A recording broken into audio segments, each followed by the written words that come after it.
ગઈકાલે ભુજ કલેક્ટરને આમ આદમી પાર્ટી દ્વારા આવેદનપત્ર પાઠવવામાં આવ્યું। અમેરિકા ભારત ટ્રેડ ડીલથી ગુજરાતના ખેડૂતો, પશુપાલકો, નાના વેપારીઓ અને સામાન્ય નાગરિકોને પારાવાર નુકસાન થવાની ભીતિ છે। આમ આદમી પાર્ટી અમેરિકા સાથેની ખેડૂતો, પશુપાલકો અને જનવિરોધી ટ્રેડ ડીલનો સખત વિરોધ કરે છે।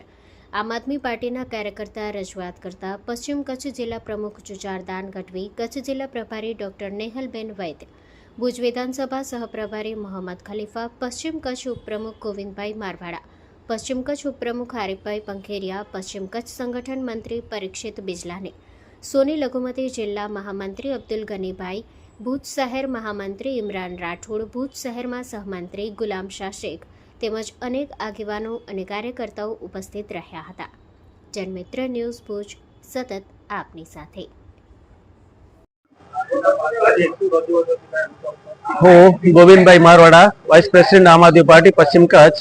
આજે આમ આદમી પાર્ટી દ્વારા માનનીય કલેક્ટર સાહેબને જે આપણા ભારત દેશ અને અમેરિકા દેશ વચ્ચે જે ડીલ થયેલી છે એ ટ્રેડ ડીલ બાબતે સરકારનું અમે ધ્યાન અહીંયાથી માધ્યમથી દોરવા માટે અને જે આ ડીલ થઈ રહી છે ભારતના ખેડૂતો ઉપર અને એ એક ખેડૂતો ઉપર હુમલો છે અને એ ટ્રેડ ડીલ આપણા કૃષિ મંત્રી શિવરાજસિંહ કહે છે કે ખેડૂતોને કોઈ ચિંતા કરવાની જરૂર નથી, પરંતુ આપણા કૃષિ મંત્રી એ પણ ક્લિયર નથી કર્યા કે આ ટ્રેડ ડીલમાં શા માટે ઝીરો ટેરિફ ભારત તરફથી લાગવામાં આવે છે, કઈ કઈ પ્રોડક્ટને એમાંથી આવરી લેવામાં આવશે અને કયા કયા વસ્તુની ત્યાંથી એક્સપોર્ટ થશે, એ કશું આમાં કંઈ બતાવેલું નથી। અહીં માત્ર અમેરિકા તરફથી જાહેરાત કરવામાં આવે છે। મિત્રો, એગ્રીકલ્ચર સેક્ટરને બાદ કરતા અગર આપણે થોડા સમય પહેલા વાંચ્યું, જ્યારે ભારત અને પાકિસ્તાનનું જે યુદ્ધ થયેલું ત્યારે એ યુદ્ધ વિરામ પણ અમેરિકા અને ટ્રમ્પ દ્વારા કરવામાં આવ્યું, પરંતુ એ જ રીતના અત્યારે આપણી ટ્રેડ ડીલ છે ખરેખર આપણા કૃષિ મંત્રી, આપણા વિત્ત મંત્રી ગોહિલ સાહેબે કર્યું છે। એના બદલે ત્યાંથી ટ્રમ્પ કે છે, ટ્રમ્પના તેના જે રાજકીય આગેવાન છે એ કહે છે કે ભાઈ કૃષિથી અમેરિકાની બજારોમાં ભારત બજારોની પ્રોડક્ટ છે ભારતમાં જવાથી અમેરિકાના ખેડૂતો માટે ખૂબ જ મોટું સેક્ટર ખુલશે અને અમેરિકાની આવક વધશે, પરંતુ આપણા કૃષિ મંત્રી એમ નથી કહેતા કે અમેરિકા ડીલ થવાથી ભારતના ખેડૂતોની આવક વધશે। આપણા જ્યારે ટ્રેડ ડીલ વિશે વાત કરવામાં આવે છે ત્યારે થોડા સમય પહેલા જ આપણી ભારત સરકારે જે અમેરિકા ઉપર 3 થી 18% સુધી જો આપણે ટેરિફ હતો એને બિલકુલ રદ કરી નાખેલો છે અને અમેરિકાએ એ બાબતે આપણી ઉપર 3% જે ટેરિફ હતો એ વધારીને 25% કર્યો અને 25 માંથી 50% કર્યો। અત્યારે એ આપણે એવું કે છે કે અમે અને 50 માંથી એને 18% ટેરિફ કરીને આપણા ભારતીયના આપણે મિનિસ્ટ્રી છે, આપણા માનનીય વડાપ્રધાનશ્રીને પણ એની કેન્દ્રીય એમના પ્રધાનો બધા હાર પહેરાવીને તાળી પહેરાવીને સ્વાગત કરે છે। મિત્રો, શેનું સ્વાગત છે? તમે ઓલરેડી 3% માંથી 25% ટેરિફ 18% ટેરિફ કરી નાખ્યું, તમે તાળી વગાડો છો અને શેના બાબતની તાળી છે? દેશનો કિસાન બરબાદ થઈ જશે, કારણ કે ખેતી છે ને એ જ્યારે અમેરિકાની જે પ્રોડક્ટો છે આપણે ઝીરો ટેરિફથી અહીંયા આપણે સસ્તી મળશે અને આપણી પ્રોડક્ટો જે અત્યારે હું એક વાત કરશું, જે એ લોકો બતાવેલું છે કે અમે ત્યાંથી જે વોશિંગ્ટનના જે એપલ આવશે એ ખરેખર એપલ જો આપણે આપણી કમ્પેરિઝનમાં ટેરિફ જો ઝીરો થવાથી આપણે કાશ્મીરમાં તો ઓલરેડી એની સારી એવી ડિમાન્ડ છે જ એપલની, પરંતુ જે હિમાચલ જે અત્યારે પાપા પગલી ભર્યો છે એ ટેરિફ ઝીરો થવાથી અને ડીલ થવાથી આપણે હિમાચલનો જે એપલનો પ્રોડક્ટ જે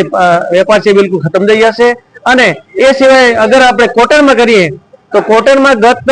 ઓગસ્ટ સપ્ટેમ્બરમાં જ્યારે સરકારે ટેરિફ 3% અમે 0% કરી નાખ્યો અને આપણે કચ્છ અને